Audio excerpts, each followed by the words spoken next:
এমন কাপুরুষ আমাদের হওয়া দরকার নাই। আরো কিছু কাপুরুষ আছে, মাস শেষে 30,000 টাকা বেতন পেয়ে স্ত্রীর হাতে জমা দিয়ে বলে এই নাও 30,000 টাকা।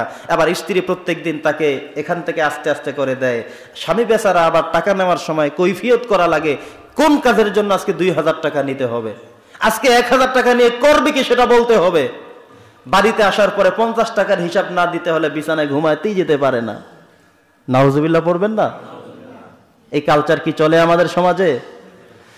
ভাইরা আমার, বন্ধুরা আমার, আমার রব বলেছেন, আমার আল্লাহ বলেছেন, আর রিজালু কাওয়ামুনা আলান নিসা। আল্লাহ তাআলা পুরুষদেরকে দায়িত্ব দিয়েছেন, কত বেশি সম্মানিত করেছেন, ইজ্জতওয়ালা করেছেন। আমাদের সম্মান আমরা ধরে রাখতে পারি না। আমার রব আমাকে দায়িত্ব দিয়েছেন, নেতৃত্ব দিয়েছেন, কর্তৃত্ব দিয়েছেন, এত কিছু আমাকে করেছেন, বড় করেছেন। আমি নিজে পছন্দ করেছি, সিদ্ধান্ত করেছি, তারপরে আমি বিয়ে করলাম। আমি নিজে আলহামদুলিল্লাহ বললাম। আমার কি দায়িত্ব দেওয়া হয়েছে, ক্ষমতা দেওয়া হয়েছে, ছাড়তে হলে আমার কাছ থেকে যেতে হবে। পরিচালনা করার ক্ষেত্রে আমার সিদ্ধান্ত মানতে হবে, সব সিদ্ধান্তগুলো আমার।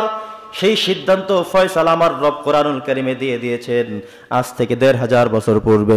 কিন্তু আজকে এসে সেই কোরআন আমরা শুনি না, মানি না, কোরআনের বিরুদ্ধাচরণ করি, ঠিক কিনা বলেন? যেই লোক আল্লাহ তাআলার এই বিধানকে পালন করলো না, বরং স্ত্রীকে দিয়ে সব নেতৃত্বের কাজ করালো, আমার আল্লাহ কি বলে দিলেন? এই লোক আমার কোরআনের বিধান লঙ্ঘন করলো।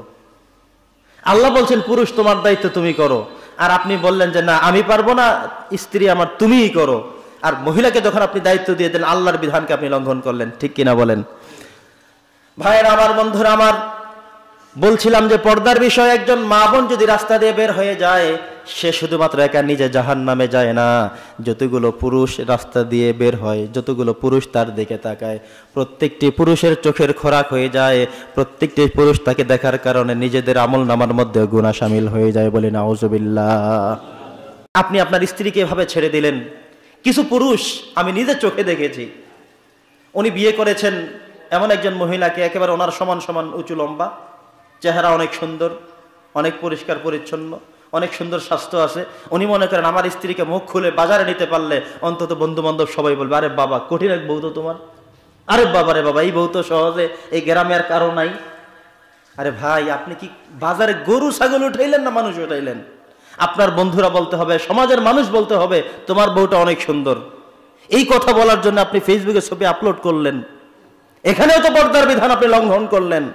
আপনি বিবাহের বছর পূর্তি হয়ে যাওয়ার পরে আপনি স্ত্রীকে নিয়ে ছবি ছেড়ে দিয়ে বললেন আজকে আমাদের বিবাহ বার্ষিকী, 1 বছর পূর্ণ হলো, সুখে দুঃখে আমরা 2 বছর, সুখে দুঃখে আমরা 5 বছর। আরে ভাই, আপনি সুখে দুঃখে আছেন আলহামদুলিল্লাহ, সেটা সমাজের মানুষকে আপনি দেখাচ্ছেন কেন? সুখে থাকবেন না দুঃখে থাকবেন, সেটা আল্লাহ আপনাকে যেমন দেখেছেন তেমন থাকেন। কিন্তু হাজার হাজার মানুষের কাছে সোশ্যাল মিডিয়াতে আপনি আপনার স্ত্রীর ছবিটা ছেড়ে দিয়ে পর্দার বিধান লঙ্ঘন করলেন, তো আল্লাহ তাআলা জাহান্নামে আপনাকে দিবে না তো দিবে কাকে?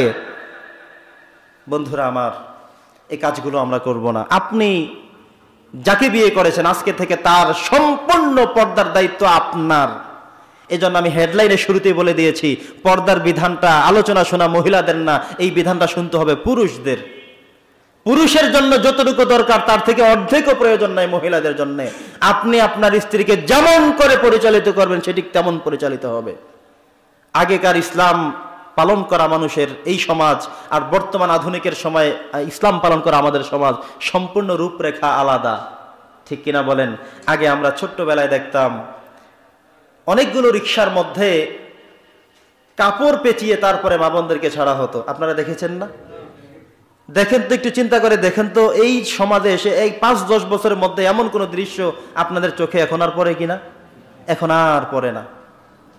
সেই সময় ইসলাম ছিল, এখন কি সেই ইসলাম নাই? সেই সময় যে কোরআন ছিল, এখন কি সেই কোরআন নাই? সেই সময় যে রব বিধান জারি করে দিয়েছেন, মানুষ যা ফলো করেছেন, এখন কি সেই বিধানটা লো হয়ে গেল? কথা বলেন। অতএব কি ছিল তখনকার পর্দা? বাহিরে কাপড় তো থাকতে, ভিতরে পর্দা পরিপূর্ণ বোরকা গায়ে দিয়ে হতো, এই হচ্ছিল অবস্থা। কিন্তু সেগুলো সব ম্লান হয়ে গেল।